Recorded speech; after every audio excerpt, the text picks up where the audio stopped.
दक्ष news, सामान्यांच्या हक्कासाठी नेहमी दक्ष।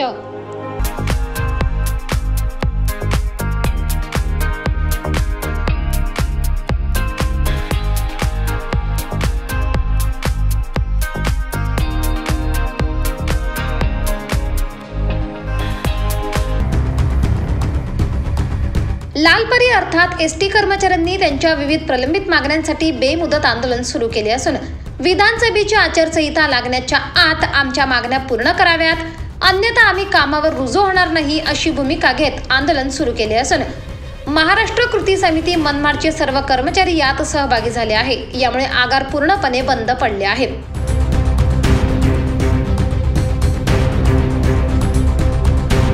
एसटी कर्मचाऱ्यांचा बेमुदत संप राज्य सरकारच्या कर्मचाऱ्यांप्रमाणे एसटी कर्मचाऱ्यांना वेतन मिळायला पाहिजे, प्रलंबित महागाई भत्ता व वाढीव घरभाडे भत्ता देण्यात यावा, आमच्या ह्या मागण्या त्वरित पूर्ण करण्यात याव्या, त्याशिवाय आम्ही आंदोलन मागे घेणार नाही असा पवित्रा एसटी कर्मचाऱ्यांनी घेतला आहे।